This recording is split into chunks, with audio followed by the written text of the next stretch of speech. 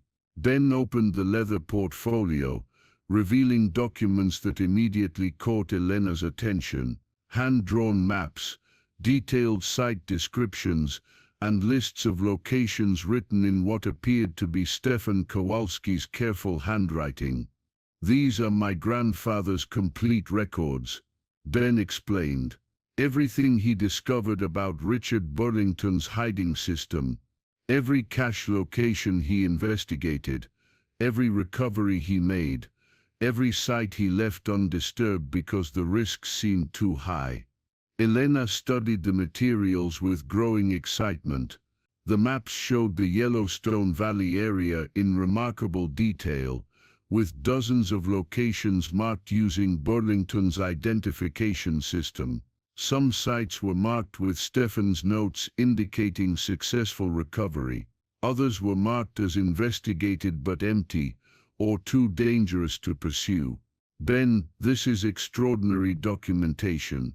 How many sites did your grandfather actually find?" "He successfully excavated 3 locations between 1923 and 1930, Ben replied, pointing to specific marks on the maps. "Those recoveries provided the resources for our family's farming expansion during the Depression. But look at these other locations."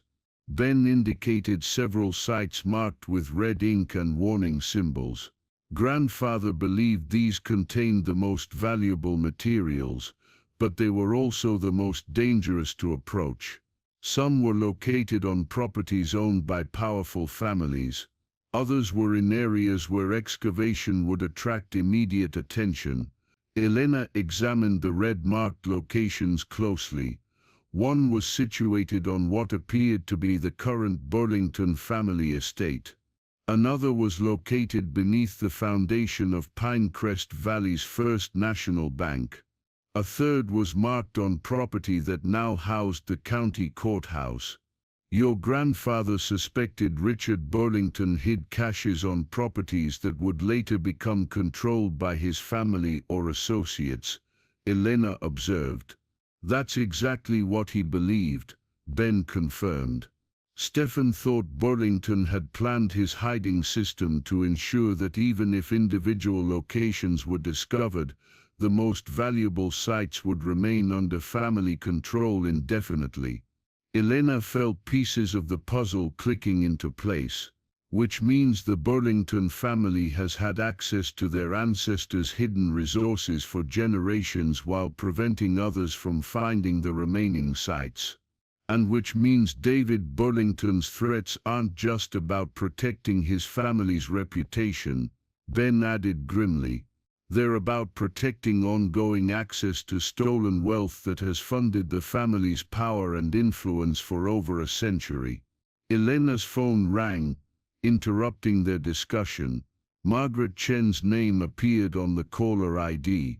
"Elena, you need to get to the Historical Society immediately," Margaret said without preamble. "Someone broke in during the night. My research files have been ransacked, and several documents related to our investigation are missing." Elena felt her stomach drop. "Margaret, are you safe? Were you hurt?" "I'm fine. I wasn't here when it happened." "But Elena, this wasn't random vandalism. They knew exactly what they were looking for. All the materials related to the Montana Central Railroad and the Burlington family research are gone." Elena looked at Ben, who had overheard enough of the conversation to understand what had happened. "Margaret, we'll be there in 20 minutes. Don't touch anything else until we arrive." The Historical Society looked exactly the same from the outside, but the interior told a different story. File cabinets stood open with their contents scattered across the floor. Margaret's desk had been systematically searched, with documents sorted into piles based on their relevance to the investigation. Most disturbing was the precision of the break-in. Nothing valuable had been stolen except specific research materials. "This was professional work," observed Sheriff Catherine Williams, who had arrived to document the scene. Elena had known Kate since high school, when they had played basketball together before Kate left for college and law enforcement training. Whoever did this knew exactly what they wanted and where to find it. Margaret was clearly shaken but determined to assess the damage. They took all my photocopies of the 1883 newspaper articles, the railroad construction documents, and Charles Whitfield's research files about the Kowalski family. But they left everything else untouched. Sheriff Williams made notes in her incident report. Margaret, do you have any idea who might want to suppress this particular research? Elena and Ben exchanged glances before Elena decided to provide context. Kate, we've been investigating historical questions about 1880s railroad construction that may reflect poorly on prominent local families. Yesterday we had a confrontational meeting with David Burlington, who made it clear he opposed our research. Kate's expression grew serious. David Burlington has significant political connections, but that doesn't give him the right to intimidate researchers or burglarize public institutions. Did he make specific threats? He warned Margaret about alienating influential community members and suggested her funding could be affected. Elena replied, "He also implied that my ranch operations could face difficulties if I continued pursuing the investigation." Sheriff Williams closed her notebook. "I'll need detailed statements from all of you about yesterday's meeting and the missing materials. This break-in may be connected to your research, but I'll need evidence to pursue charges against anyone." After Kate left to continue her investigation, Margaret surveyed the damage to her archive with obvious distress. 60 years of collecting and organizing historical materials, and they destroyed it in one night. Ben surprised them both by pulling out his cell phone. "Margaret, I'm calling my grandson in Seattle. He works in information technology and has been digitizing family documents for the past several years. If you can provide him with a list of the missing materials, he might be able to locate copies through online archives and historical databases." Elena felt a surge of hope. "Ben, that's brilliant. Even if the physical documents are gone, the information might be recoverable." Over the next several hours, they worked to catalog the missing materials and assess what information had been lost. Ben's grandson, Michael Kowalski, proved to be remarkably resourceful, locating digital copies of several key documents through university archives and historical society databases in other states. By afternoon they had recovered much of the stolen research, but Elena realized their investigation had entered a new phase. David Burlington had escalated from threats to criminal actions, suggesting he was genuinely desperate to suppress their discoveries. "We need to be more systematic about this," Elena announced as they reviewed the recovered documents. "If Burlington is willing to commit burglary, he might attempt more serious actions to protect his family's secrets." Margaret nodded grimly. "What do you suggest?" Elena had been thinking about their options throughout the morning. "We need to involve people with expertise and resources that Burlington can't easily intimidate. University researchers, state historians, maybe even federal investigators, if we can demonstrate that stolen government property is involved." Ben looked up from the documents he was organizing. "Elena, there's something else you should know. My grandfather's records indicate that some of Burlington's caches contained more than just railroad equipment and payroll funds." Elena felt her pulse quicken. "What else?" "Government surveying equipment, territorial land documents, and mining claim certificates that were supposed to be filed with federal authorities," Ben explained. If those materials are still hidden, their theft and concealment could constitute federal crimes with no statute of limitations. Margaret leaned forward with interest. Ben, that could change everything. Federal investigators would have jurisdiction over crimes involving government property, regardless of local political pressure. Elena began to see a path forward that might neutralize Burlington's threats. But we'd need evidence that such materials actually exist and haven't been recovered by the Burlington family over the decades. Ben smiled for the first time that day. That's where your tractor becomes crucial, Elena. The identification number scratched on your engine, 1883 RB247, corresponds to one of the cache locations my grandfather never investigated. Elena felt excitement building. Because it was too dangerous. Because it was located on property that the Burlington family acquired in the 1920s. Ben replied. Grandfather knew the cache was there, but he couldn't access it without trespassing on Burlington land and revealing his knowledge of the hiding system. Margaret was rapidly taking notes. Where exactly is cache 247 located? Ben consulted his grandfather's maps. According to these records, it's buried on what's now the Burlington family estate, approximately 50 yards southeast of the main house. The cache was established in a natural depression that would have been concealed by vegetation in 1888. Elena studied the map carefully. How certain was your grandfather about this location?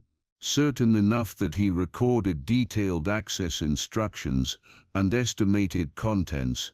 Ben replied. According to his notes, cache 247 was one of Burlington's primary sites, designated for the most valuable materials.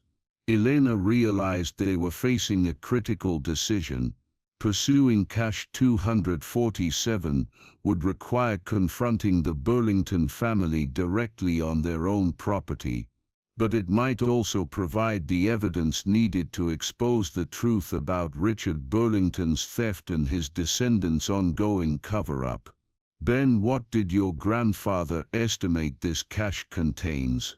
Ben consulted Stefan's notes. Gold coins, silver certificates, Federal Survey documents, and what he described as territorial authority papers of considerable significance. Margaret looked up from her note-taking. Elena, if those materials are still there, they could provide definitive proof of Richard Burlington's crimes and potentially implicate the current family in concealing stolen federal property. Elena felt the weight of the decision they were confronting. Pursuing cache 247 would be dangerous and possibly illegal if it required trespassing on Burlington property, but it might also be the only way to prevent David Burlington from successfully suppressing the truth about his family's history. We need help, Elena decided. Professional assistance from people who understand the legal implications and have the authority to pursue this investigation properly. Margaret was already reaching for her phone. I have a contact at the Montana State Attorney General's office. Sarah Chen is a prosecutor who specializes in historical property crimes and federal jurisdiction issues. If anyone can advise us on the proper procedures, it's Sarah. While Margaret made her call, Elena and Ben continued studying Stefan's maps and documentation. The level of detail was remarkable, suggesting that Stefan had spent considerable time planning approaches to each cache location, even if he never attempted recovery. Ben, your grandfather was incredibly methodical, Elena observed. These maps include topographical details, seasonal access considerations, even notes about optimal weather conditions for excavation. He was an engineer by training before he immigrated to America.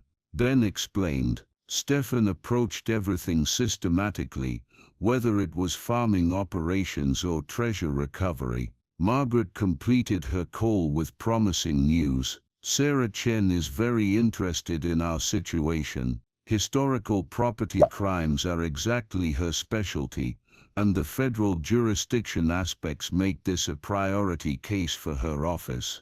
Elena felt relief at the prospect of professional legal support. When can we meet with her?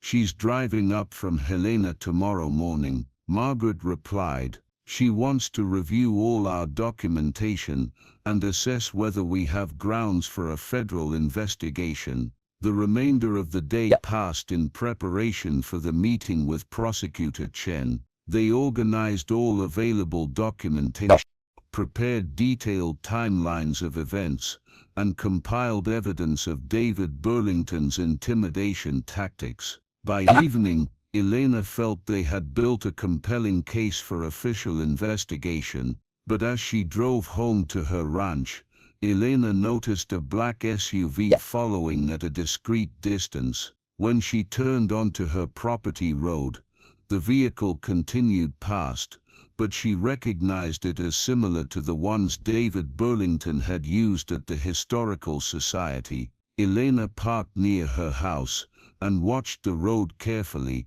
but the SUV didn't return. Still, she felt the unmistakable sensation of being observed as she completed her evening ranch work. Someone was monitoring her activities, confirming that David Burlington considered her investigation a serious threat. Before going to bed, Elena called Carmen Vasquez to share the day's developments and express her growing concerns about Burlington's escalating response. Elena, this is getting dangerous, Carmen warned. If Burlington is willing to commit burglary and surveillance, what's his next step? Elena had been wondering the same thing. I don't know, but we're meeting with a state prosecutor tomorrow. Once this becomes an official investigation, Burlington won't be able to suppress it through intimidation, unless he tries to suppress it through more direct methods, Carmen replied grimly. Promise me you'll be careful. People with that kind of power and that much to lose can be extremely dangerous when they feel cornered. That night, Elena found it difficult to sleep. Every sound outside seemed potentially threatening, every shadow potentially concealed surveillance. But she also felt a determination similar to what had sustained her through the financial struggles of keeping her family ranch operational. Tomorrow would bring the meeting with Prosecutor Chen, and potentially the beginning of an official investigation that could expose truths hidden for over a century. But tonight, Elena realized she was committed to seeing this through regardless of the personal risks. Somewhere on the Burlington family estate lay cache 247, containing evidence that could validate her investigation and justify the ridicule she had endured for buying an old tractor.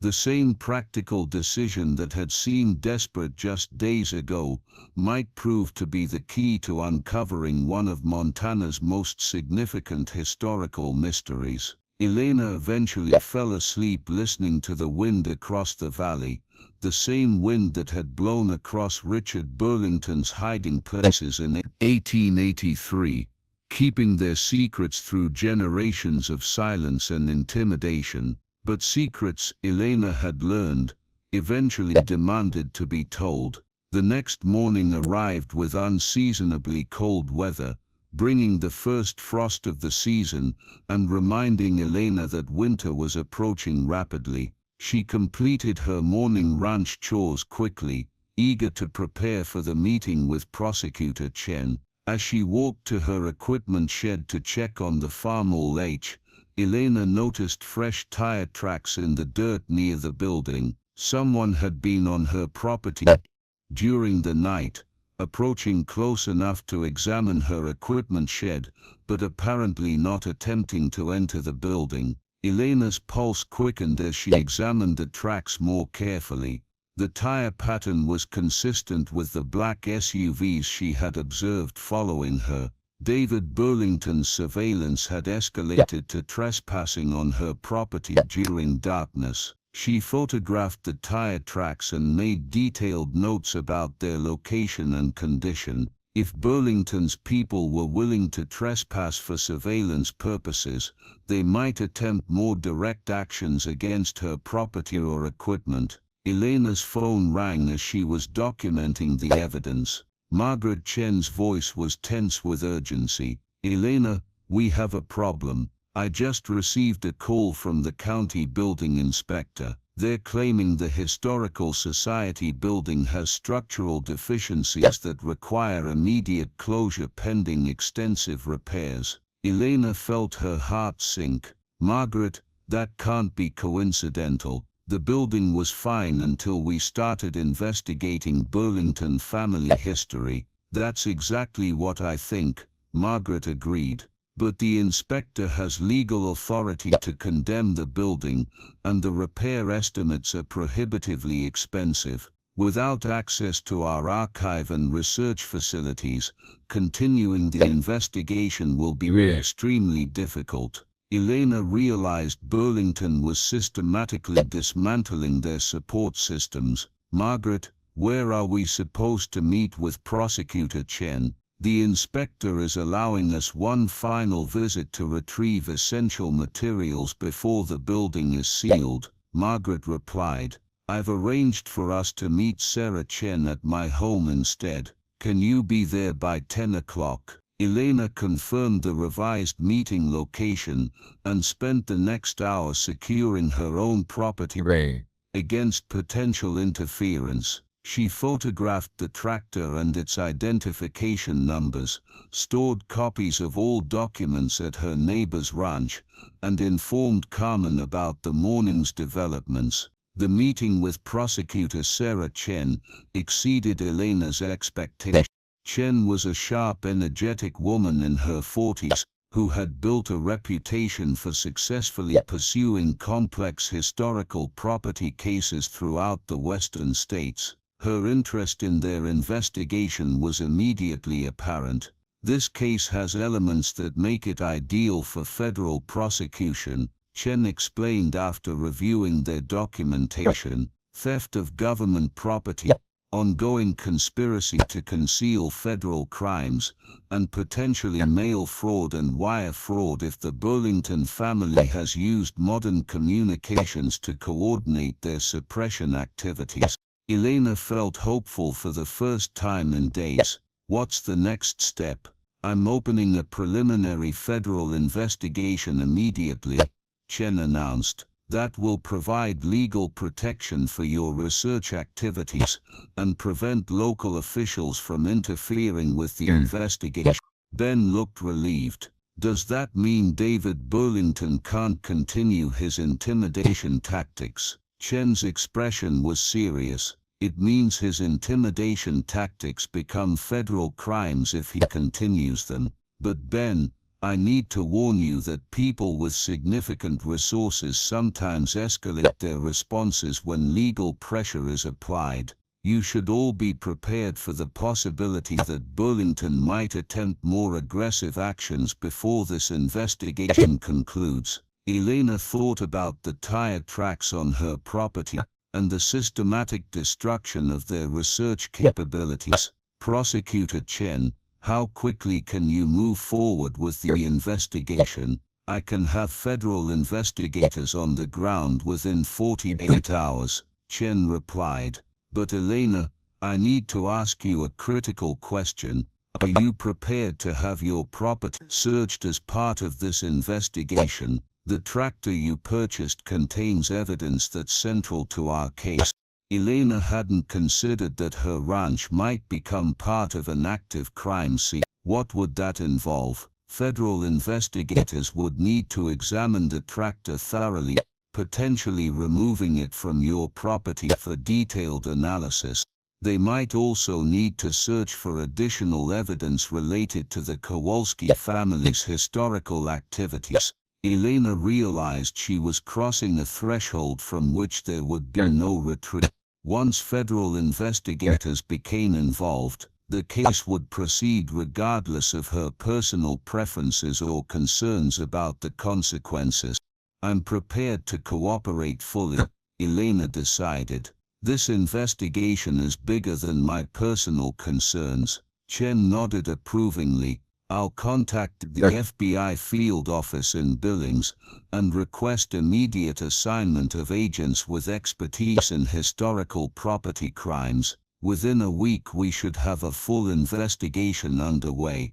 As the meeting concluded, Elena felt both relief and apprehension. Federal involvement would provide protection against Burlington's intimidation, but it would also transform her quiet ranch into the center of a major criminal investigation. The drive home took Elena past the Burlington family estate, an imposing Victorian mansion surrounded by several hundred acres of carefully maintained grounds. Somewhere on that property lay Cache 247, containing evidence that could validate everything they had discovered. But as Elena turned into her own driveway, she noticed something that made her blood run cold. The equipment shed door stood open, and her tractor was gone.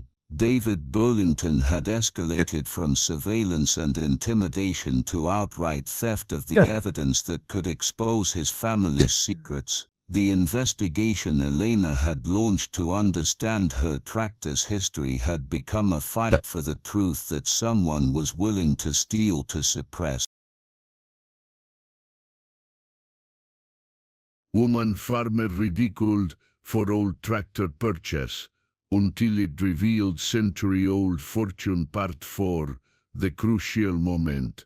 Elena stood frozen in her equipment shed doorway, staring at the empty space where her farmall Ace had been parked just hours earlier. Oil stains on the concrete floor marked where the tractor had sat, and fresh tire tracks in the dirt showed where a large trailer had backed up to load the machine during the night. Her hands shaking with rage and disbelief, Elena immediately called Sheriff Williams. "Kate, they stole my tractor," she announced without preamble.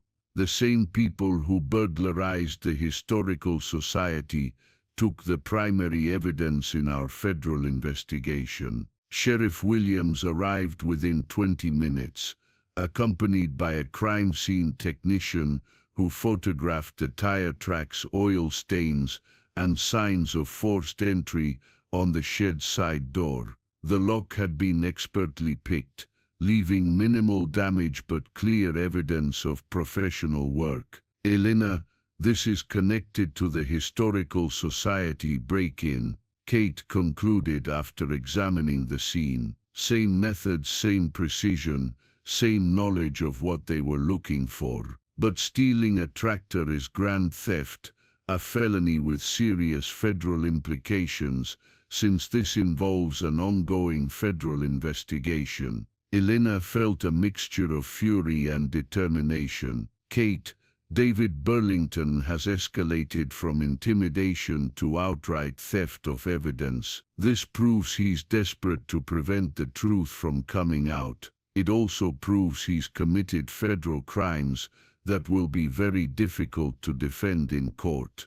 Kate replied, "I'm contacting Prosecutor Chen immediately. Theft of evidence in a federal investigation gives her additional grounds for immediate action." Within an hour, Elena's ranch had transformed into the center of an active federal crime scene. FBI agents from Billings arrived with specialized equipment for processing evidence, while Prosecutor Chen coordinated the investigation from a command post established in Elena's kitchen. Special Agent David Martinez, who led the FBI team, was a veteran investigator with extensive experience in property crimes and historical fraud cases. His presence immediately elevated the seriousness of the investigation. "Miss Rodriguez, the theft of your tractor was a critical mistake on Burlington's part," Agent Martinez explained as his team processed the crime scene. It demonstrates consciousness of guilt and adds federal charges for obstruction of justice, theft of evidence, and conspiracy to impede a federal investigation. Elena felt hope returning despite the violation of her property. Agent Martinez: does this mean you can take immediate action against David Burlington? It means I can obtain search warrants for Burlington properties and financial records, Martinez replied. Grand theft of evidence in a federal case gives us probable cause to investigate all of Burlington's activities related to this matter. Prosecutor Chen joined their conversation with updates on the legal proceedings. Elena: I've spoken with federal judges in Helena and obtained emergency search warrants for the Burlington estate, their business offices, and any storage facilities they control. The stolen tractor gives us grounds to search anywhere they might have taken it. Ben Kowalski arrived as the FBI team was completing their evidence collection. His expression was grim as he surveyed the federal law enforcement presence at Elena's ranch. I heard about the theft on the police scanner, Ben explained. Elena: this confirms everything my family suspected about the Burlington family's methods. They've been stealing and suppressing evidence for generations. Agent Martinez was immediately interested in Ben's comment. Mr. Kowalski, what do you mean by stealing and suppressing evidence for generations? Ben hesitated, then decided full disclosure was necessary. Agent Martinez: my family has been harassed by Burlington family representatives for decades. Phone calls, property tax problems, permit delays, business license issues, anything to discourage us from sharing what we knew about their ancestors' activities. That sounds like a pattern of racketeering activity, Prosecutor Chen observed. Ben, would you be willing to provide detailed testimony about these incidents? I'll provide whatever testimony you need, Ben replied firmly. It's time to end the Burlington family's century of intimidation. Agent Martinez was organizing his team for the search warrant executions when Elena had a crucial realization. Agent Martinez: the tractor contains more than just historical evidence. The identification numbers scratched on the engine are the key to locating cache 247 on the Burlington property. Martinez stopped his preparations. Cache 247. Elena quickly explained Stefan's mapping system and the location of the undisturbed burial site on the Burlington estate. According to Ben's grandfather's records, Cache 247 contains federal survey documents and territorial authority papers that were stolen in 1883. Agent Martinez and Prosecutor Chen exchanged significant looks. Elena: if those materials are still buried on Burlington property, this investigation becomes much more complex. Chen explained. We're talking about theft of federal property, with no statute of limitations, plus ongoing possession of stolen government documents. How does that change your approach? Ben asked. It means we execute the search warrants with ground-penetrating radar and archaeological specialists, Martinez replied. If Cache 247 exists and contains federal documents, Burlington's family has been in possession of stolen government property for over a century. Elena felt excitement building despite her anger about the tractor theft. When will you execute the search warrants? This afternoon, Martinez announced. The theft of your tractor created exigent circumstances that allow immediate action without the usual delays. As the FBI team prepared for the search warrant execution, Elena received an unexpected phone call. Victoria Whitfield's name appeared on her caller ID. Miss Rodriguez,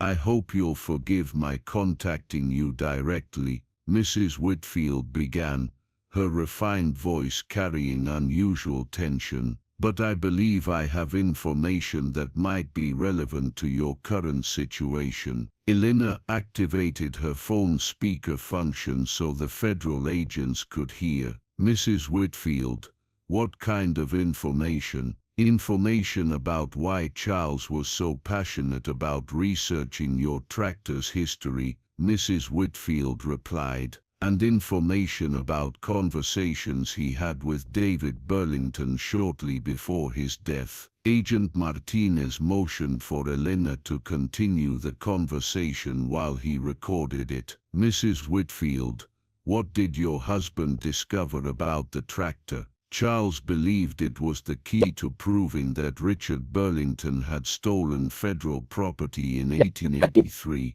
Mrs. Whitfield explained. But more importantly, he believed the Burlington family had been systematically recovering and selling stolen materials over the decades while suppressing evidence of the original theft. Prosecutor Chen leaned closer to the phone. Mrs. Whitfield, this is Prosecutor Sarah Chen with the Montana Attorney General's office. Are you willing to provide sworn testimony about your husband's research? There was a pause before Mrs. Whitfield responded. Prosecutor Chen, I'm willing to provide more than testimony. I'm willing to provide Charles's complete research archive, including materials he kept hidden from the Burlington family because he feared for our safety. Elena felt her heart racing. Mrs. Whitfield, are you saying your husband had additional evidence? I'm saying Charles discovered proof that the Burlington family has been selling stolen federal documents on the black market for antiquities,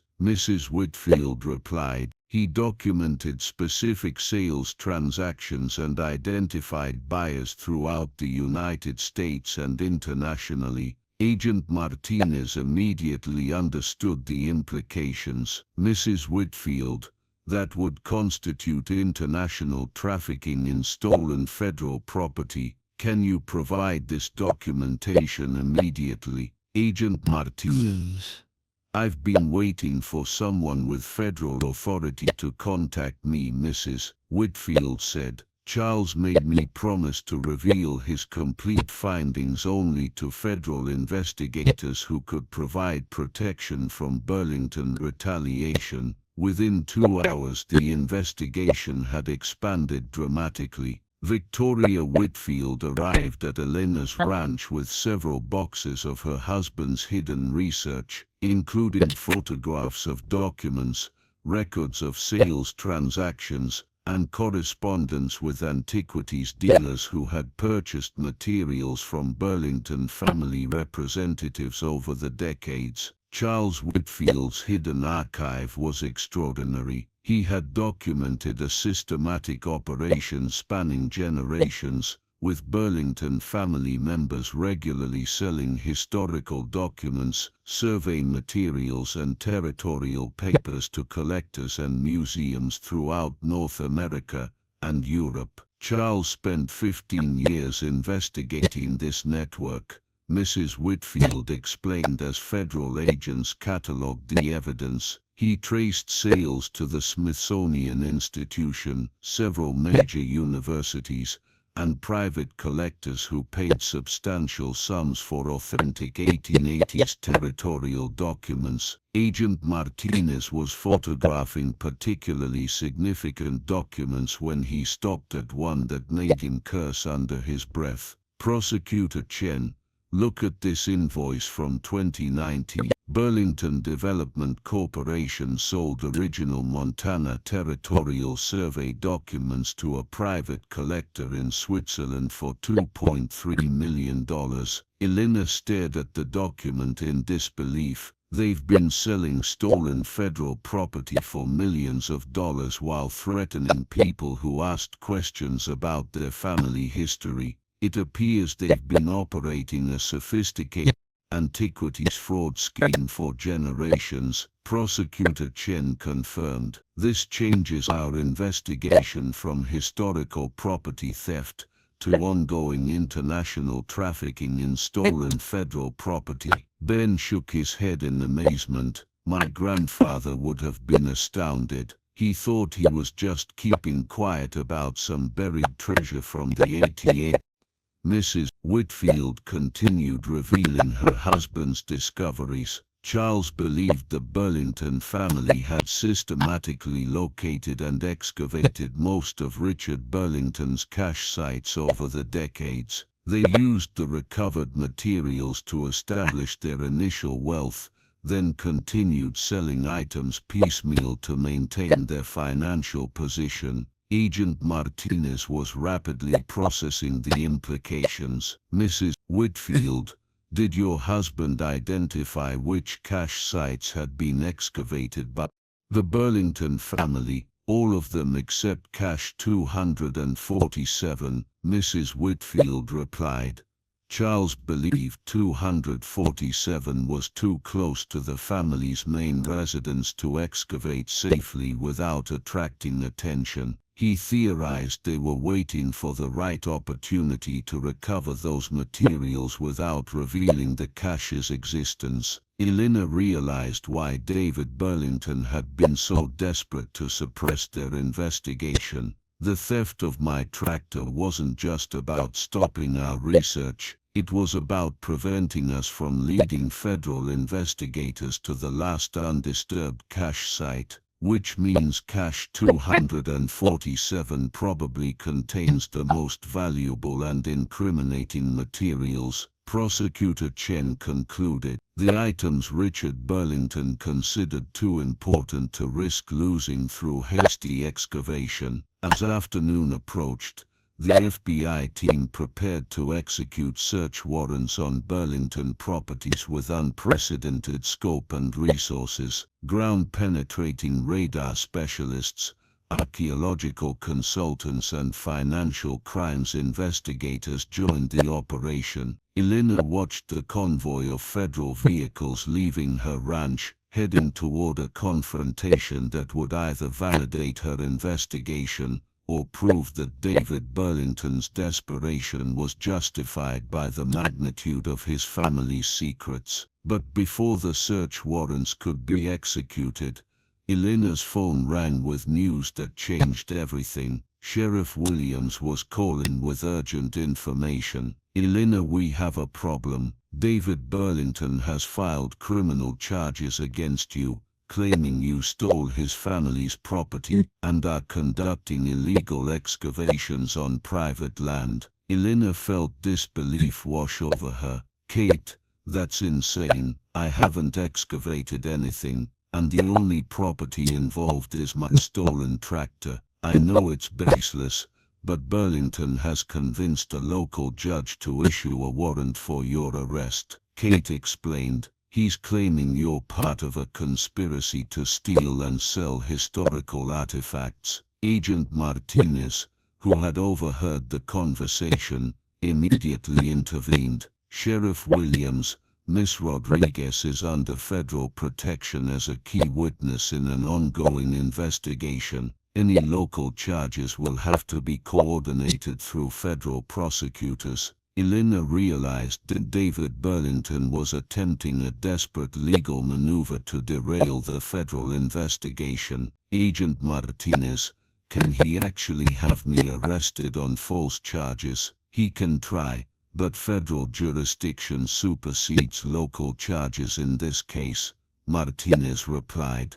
However, Burlington's actions constitute additional federal crimes: filing false police reports, abuse of process, and attempting to intimidate a federal witness. Prosecutor Chen was already on her phone with federal judges. I'm obtaining protective orders that will prevent local authorities from interfering with our federal investigation, she announced. Burlington's desperation is leading him to commit additional crimes that strengthen our case. As the afternoon progressed, Elena found herself at the center of an escalating legal battle between federal investigators pursuing evidence of generational fraud and local authorities attempting to protect a prominent family's reputation. The search warrant execution had become a test of whether federal law enforcement could overcome decades of local political influence. Ben Kowalski provided historical perspective on the confrontation. Elena, this is exactly what my grandfather feared. The Burlington family has always used local political connections to suppress challenges to their authority, but this time they're facing federal investigators with evidence of international crimes, Mrs. Whitfield added. Charles always believed that only federal intervention could overcome local intimidation. Elena's phone rang again, this time with Carmen Vasquez calling from the medical center. Elena, there's something strange happening in town. Burlington family lawyers are meeting with local officials, and there are rumors that federal agents are searching private property without proper authorization. Elena realized David Burlington was attempting to mobilize community opposition to the federal investigation. Carmen, can you find out what kind of misinformation they're spreading? I'll make some calls and get back to you, Carmen promised. Agent Martinez was coordinating the search warrant execution when he received a radio call that made his expression grow serious. Prosecutor Chen, we have a situation at the Burlington estate. They're refusing to allow our investigators on the property, claiming the search warrants are invalid. Elena felt her heart sink. Can they legally refuse federal search warrants? They can try to challenge them in court, but they cannot legally prevent execution of properly issued federal warrants, Martinez replied. This is becoming a confrontation between federal law enforcement and local resistance. Prosecutor Chen was already coordinating with federal marshals. Agent Martinez, I'm requesting immediate backup from the U.S. Marshals Service. Resistance to federal search warrants is a serious federal crime. As evening approached, Elena realized her decision to investigate her tractor's history had escalated into a major confrontation between federal law enforcement and a powerful local family with generations of influence. The stolen 1949 Farmall H had become the catalyst for exposing what appeared to be one of Montana's most significant historical fraud schemes. But the day's most shocking development was yet to come. Elena's landline rang with a call from an unlisted number. When she answered, David Burlington's voice was calm but carried an undertone of desperation. Miss Rodriguez, I believe we need to have a direct conversation about resolving this situation before it becomes more complicated for everyone involved. Agent Martinez immediately motioned for Elena to keep Burlington on the line while he activated recording equipment. Mr. Burlington, this conversation is being recorded for legal purposes. You should be aware that any attempts to intimidate federal witnesses constitute serious federal crimes. Burlington paused, apparently processing the information that federal agents were monitoring the call. Agent Martinez, I'm not attempting to intimidate anyone. I'm attempting to resolve a misunderstanding that has gotten out of control. What kind of misunderstanding? Elena asked, curious about Burlington's approach. The misunderstanding that my family has been involved in criminal activities, Burlington replied. Miss Rodriguez, your tractor contains identification numbers that reference historical artifacts legitimately acquired by my family over generations. We're prepared to purchase the machine from you at a substantial premium to avoid continued controversy. Agent Martinez and Prosecutor Chen exchanged glances before Elena responded. Mr. Burlington, are you attempting to buy evidence in a federal investigation? I'm attempting to purchase farm equipment that belongs in my family's collection, Burlington replied carefully. The historical significance of the machine makes it appropriate for our private museum rather than active agricultural use. Elena realized Burlington was offering a bribe disguised as a purchase offer.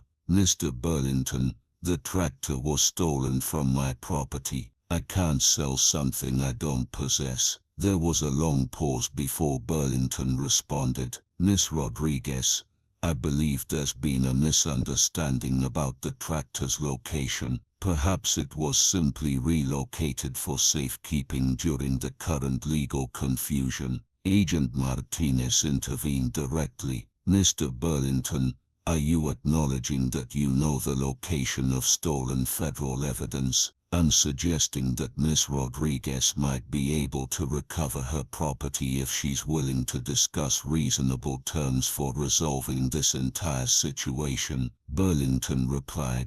Elena felt anger building at Burlington's manipulation. Mr. Burlington, the only reasonable terms are returning my stolen tractor and cooperating with the federal investigation into your family's crimes. Burlington's composure finally cracked. Miss Rodriguez, you have no idea what you've gotten yourself involved in. This investigation will destroy people who don't deserve to suffer for historical events they had nothing to do with, like the people your family has been intimidating and threatening for generations. Elena shot back. Burlington ended the call without responding, but his desperation had been clearly revealed. The recorded conversation provided additional evidence of his involvement in the tractor theft and his attempts to obstruct the federal investigation. As darkness fell over Elena's ranch, federal agents maintained security positions while preparing for the next day's confrontation with Burlington family resistance. Elena realized she had moved far beyond her original goal of understanding her tractor's history. She was now at the center of uncovering a conspiracy that had shaped Montana's development for over a century,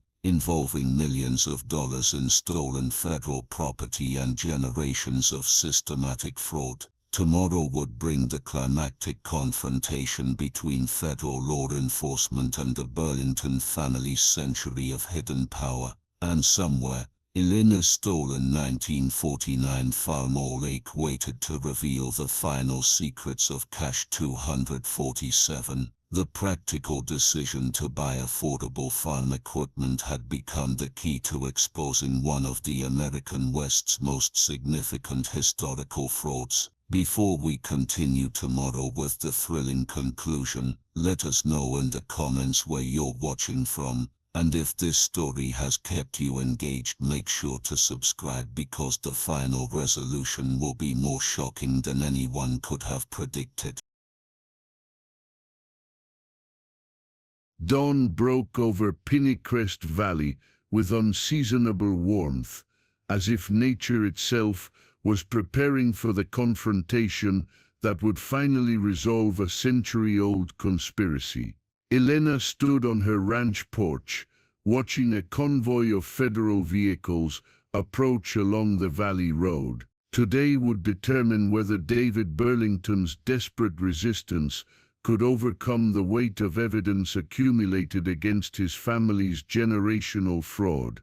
Agent Martinez arrived with reinforcements that demonstrated the federal government's commitment to pursuing the case. U.S. Marshals, archaeological specialists, financial crimes investigators, and ground-penetrating radar technicians prepared for what could be the most significant historical property recovery operation in Montana's history. Miss Rodriguez, we received intelligence overnight that significantly changes our approach. Agent Martinez announced as his expanded team assembled in Elena's yard. The Burlington family attempted to relocate materials from their estate during the night, but surveillance teams documented their activities. Elena felt her pulse quicken. Did they move my tractor? They moved several items to what appears to be a storage facility outside Pinecrest Valley, Martinez replied. But more importantly, they used heavy equipment to excavate in the area where Cache 247 should be located. Prosecutor Chen joined the conversation with additional updates. Elena, emergency surveillance revealed the Burlington family conducting nighttime excavation operations on their own property. They're attempting to recover Cache 247 before we can execute our search warrants. Elena realized the implications. If they're digging up Cache 247 in the middle of the night, it proves they know exactly what's buried there and have been planning to recover it. It also means they're destroying evidence and potentially damaging archaeological integrity of the site. Agent Martinez added, "We have grounds for immediate intervention to prevent further destruction of federal property." Ben Kowalski arrived as the federal team was finalizing their operational plans. His expression was grim but determined as he surveyed the law enforcement presence. "Elena, I heard on the police scanner that Burlington's people have been moving equipment all night," Ben reported. "My grandson Michael monitored their radio communications from his apartment in Seattle. They're coordinating a major operation to relocate materials before federal agents can seize them." Agent Martinez was immediately interested. "Mr. Kowalski, can your grandson provide transcripts of those communications? He's been recording everything and will email transcripts to Prosecutor Chen within the hour," Ben replied. "But Agent Martinez, there's something else you should know. According to my grandfather's maps, Cache 247 isn't the only burial site on the Burlington property." Elena felt excitement building. "Ben, are you saying there are multiple cache sites on their estate?" Ben consulted his grandfather's documentation.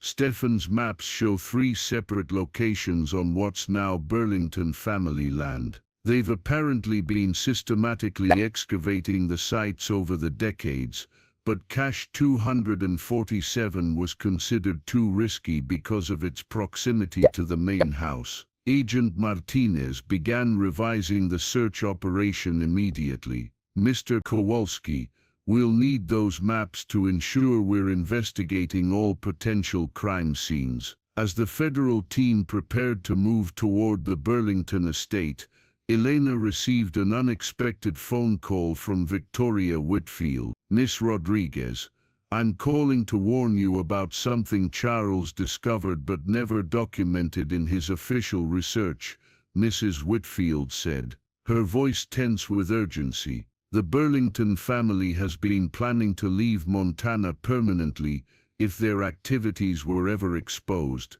Elena activated her phone's speaker function so the federal agents could hear. "Mrs. Whitfield, what do you mean by leave permanently?" "Charles learned that David Burlington has been transferring assets to offshore accounts and foreign corporations for several years," Mrs. Whitfield explained. "He has escape plans that include relocating to countries without extradition treaties with the United States." Agent Martinez immediately understood the implications. "Mrs. Whitfield, that suggests flight risk that could justify immediate arrest warrants." Agent Martinez, "There's more," Mrs. Whitfield continued. "Charles documented communications indicating the Burlington family has been coordinating with international antiquities dealers to liquidate their entire collection of stolen materials. They're planning to complete these sales and disappear before any investigation can be concluded." Prosecutor Chen was already on her radio, coordinating with federal marshals. "I'm requesting immediate arrest warrants for David Burlington and other family members based on flight risk and ongoing destruction of evidence."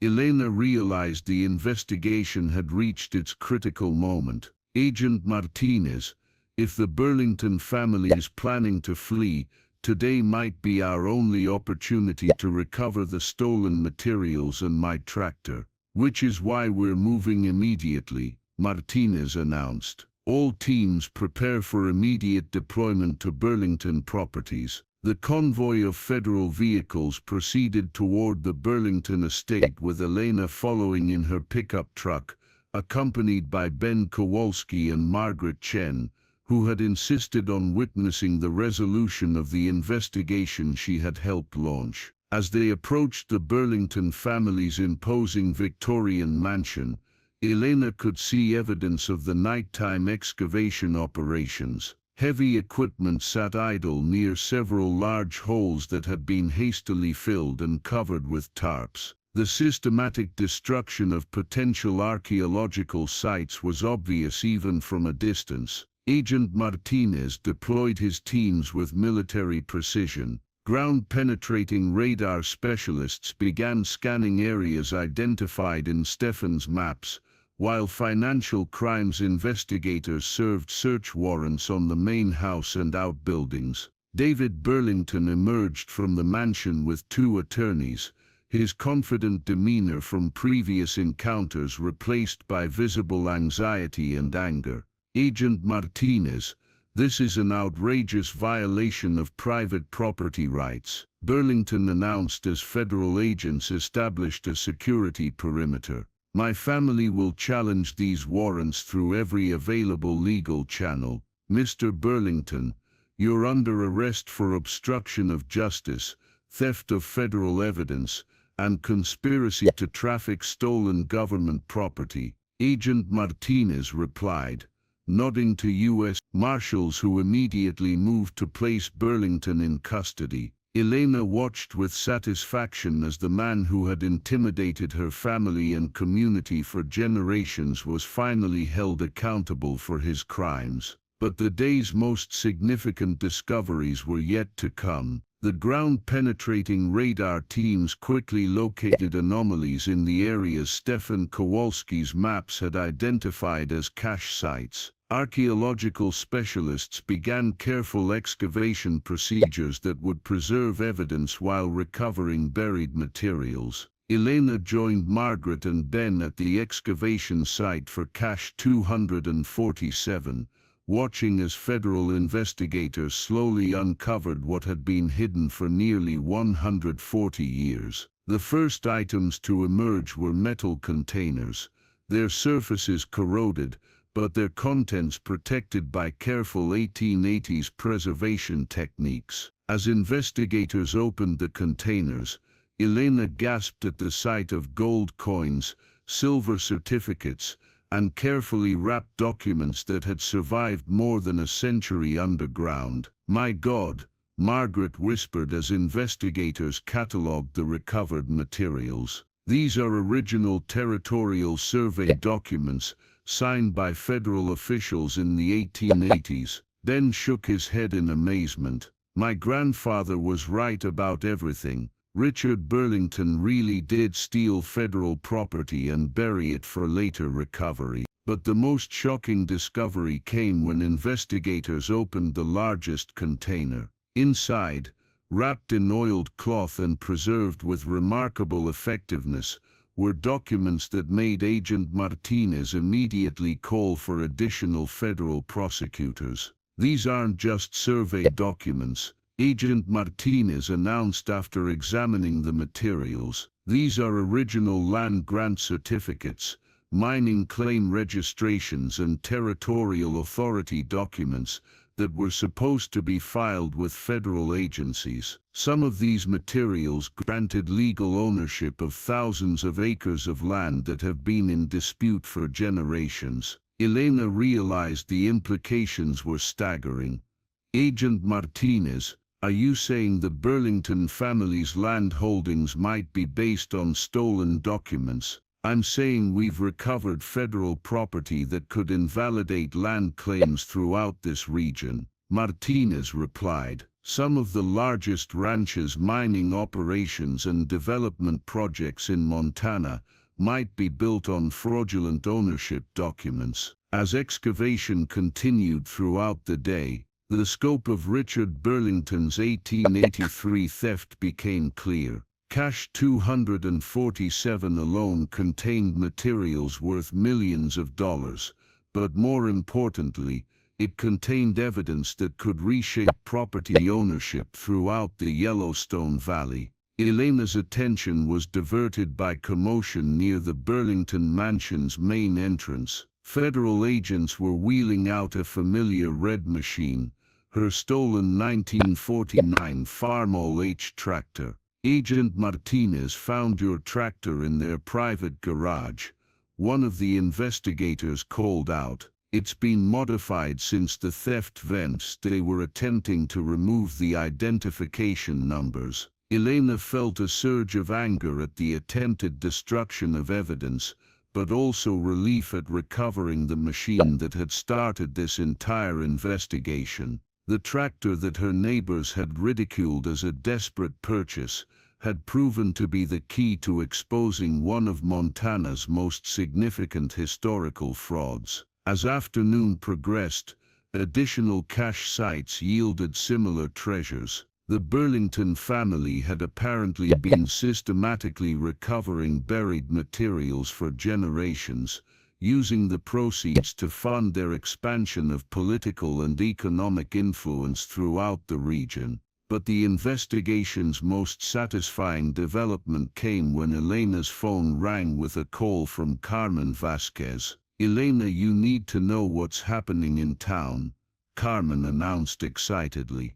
"Word about the federal investigation has spread throughout the community, and people are coming forward with stories about Burlington family intimidation going back decades." Elena felt vindication building. "What kind of stories?" "Farmers who lost their land in foreclosure proceedings that may have been based on fraudulent documents. Small business owners who faced regulatory problems after refusing to sell property to Burlington Development. Families who were threatened or harassed for asking questions about local history." Elena realized the investigation had liberated an entire community from decades of fear and intimidation. "Carmen, are people willing to provide official testimony?" "Sheriff Williams has been taking statements all day," Carmen replied. "Elena, you've uncovered something that affected far more people than just your family's history."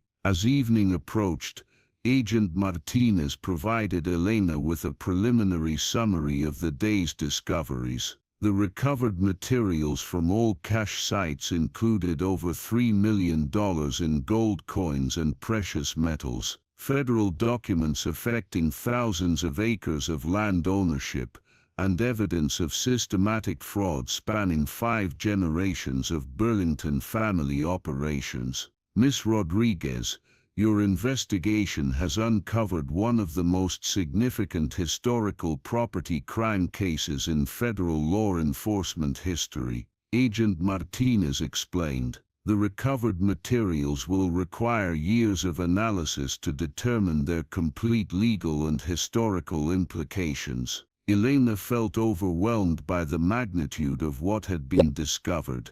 "Agent Martinez, what happens now?" "Now we begin the process of returning stolen federal property to its rightful owners, investigating related crimes that may have occurred over the decades, and ensuring that people affected by fraudulent land claims receive appropriate legal remedies," Martinez replied. Ben Kowalski joined their conversation with his own assessment of the day's events. "Elena, my grandfather would be astounded by what we've accomplished. He spent his entire life keeping quiet about what he knew, afraid of the consequences of challenging powerful interests." "Your grandfather was wise to be cautious," Elena replied, "but he also preserved the evidence that made today's justice possible."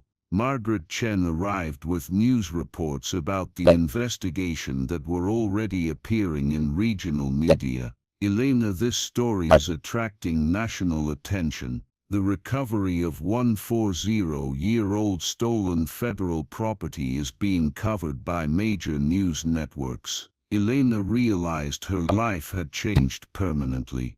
The struggling rancher who had reluctantly purchased an old tractor to avoid bankruptcy had become the catalyst for exposing historical fraud that affected an entire region. But the day's most meaningful moment came as Elena was reunited with her farm-old-age tractor. Despite the Burlington family's attempts to destroy evidence, the identification numbers 1883 RB247 remained clearly visible on the engine block. As she ran her hand along the machine's familiar red paint, Elena marveled at the journey that had begun with community ridicule and led to federal recognition as a key witness in a major historical property recovery case. Elena, Agent Martinez called out as his team prepared to conclude the day's operations. "I have additional news about your tractor that you'll find interesting." Elena looked up expectantly. Our archaeological specialists examined the machine thoroughly and discovered something the Burlington family apparently missed, Martinez explained. "There's a second set of numbers stamped on the transmission housing coordinates that reference another cache location not shown on Stefan Kowalski's maps." Elena felt excitement building again. "Another cache site, possibly the most significant one," Martinez replied. "The coordinates reference a location approximately 50 miles from here, on land that's currently part of Yellowstone National Park." Elena realized the investigation was far from over. "Agent Martinez, are you saying there might be federal property buried in the national park?" "I'm saying Richard Burlington's theft was apparently more extensive than anyone realized," Martinez replied. "We'll be coordinating with the National Park Service to investigate this location using non-invasive archaeological techniques." As the federal teams prepared to leave the Burlington estate with trailer loads of recovered evidence, Elena found herself facing a transformed future. The ranch that had been teetering on bankruptcy was now secure, thanks to the significant reward the federal government would pay for her role in recovering stolen property. More importantly, the community that had ridiculed her practical decision to buy an old tractor now recognized her as the person who had exposed generations of corruption and intimidation. Ben Kowalski approached as Elena was loading her recovered tractor onto a borrowed trailer.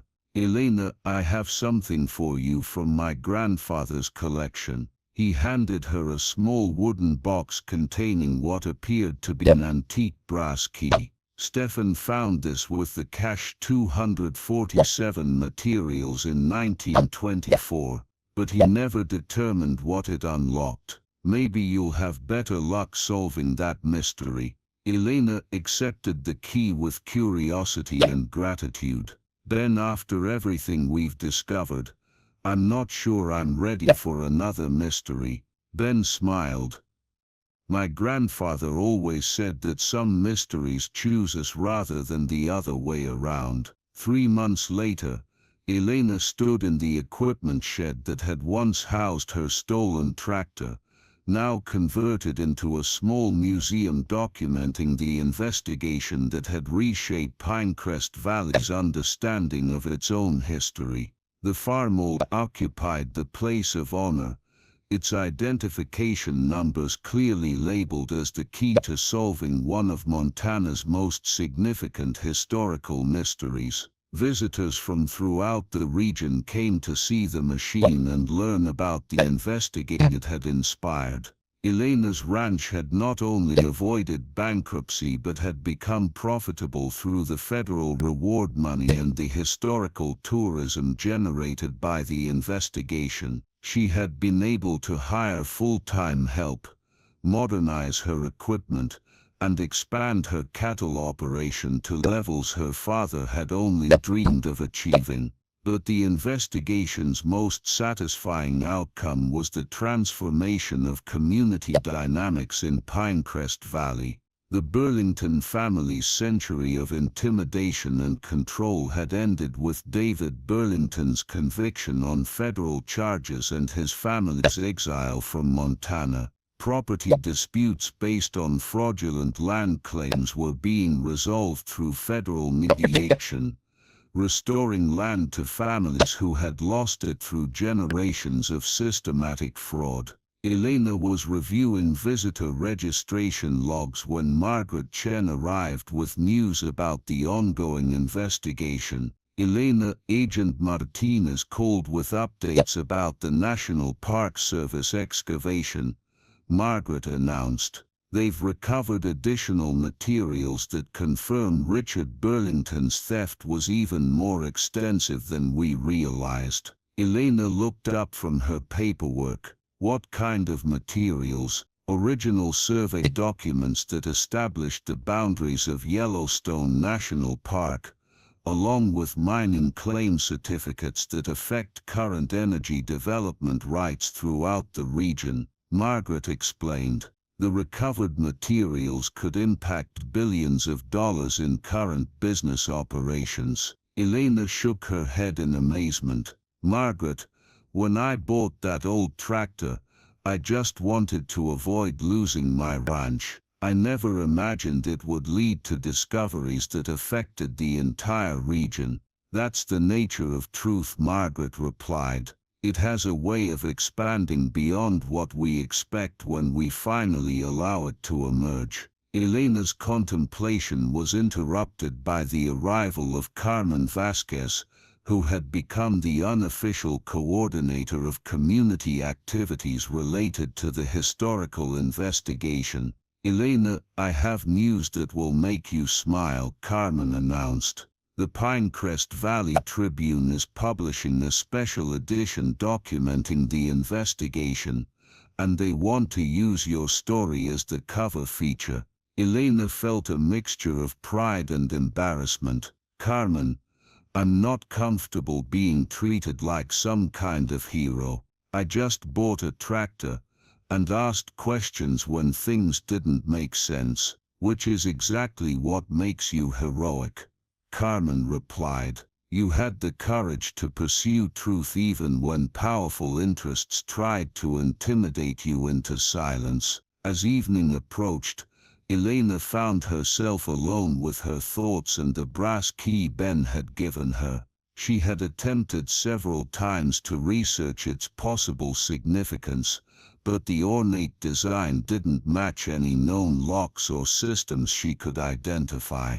Elena was examining the key under better lighting when she noticed something she had missed before: tiny numbers engraved along its shaft. The markings were almost microscopic, but they appeared to be coordinates similar to those that had led to the National Park Service excavation. Elena felt familiar excitement building. The key might reference yet another location where Richard Burlington had hidden stolen materials, but this time, Elena decided she would share the discovery immediately with federal investigators rather than pursuing it independently.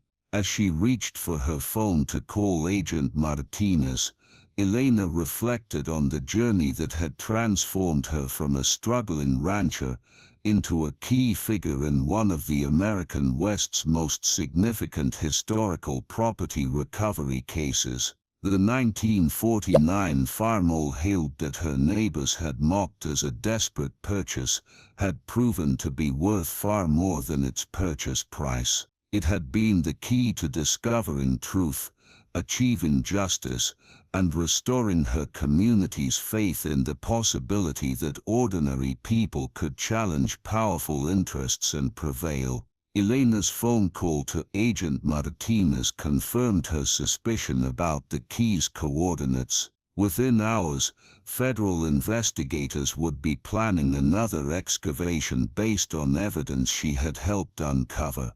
But as Elena turned off the museum lights and prepared to return to her farmhouse, she realized the most valuable discovery hadn't been gold coins or historical documents. It had been the realization that persistence, courage and commitment to truth could overcome generations of intimidation and corruption. The woman farmer who had been ridiculed for buying an old tractor had become the catalyst for justice that had been delayed for nearly 140 years, and in the distance, the lights of Pinecrest Valley illuminated a community that was finally free from the shadows of its hidden past. The brass key in Elena's pocket suggested that one final mystery remained to be solved. But Elena Rodriguez, who had once been desperate to avoid bankruptcy, now faced the future with confidence that truth, once unleashed, had a momentum of its own. The story of the 1949 farm all hailed had ended. The legend of Elena Rodriguez, the woman who chose justice over intimidation, was just beginning. Tomorrow, Elena decided she would call Agent Martinez about the key, but tonight, she would rest in the knowledge that sometimes the most practical decisions lead to the most extraordinary discoveries. The old tractor had revealed its century-old fortune. The truth had set an entire community free, and the woman who had been ridiculed for her purchase had proven that ordinary courage applied persistently could change history itself. As the Montana wind whispered across the valley, where so many secrets had been buried and finally unearthed, Elena Rodriguez fell asleep, knowing that her grandfather's ranch was secure, her community was free, and justice had finally been served. The greatest treasure hadn't been gold or silver, it had been the truth that transformed everything it touched.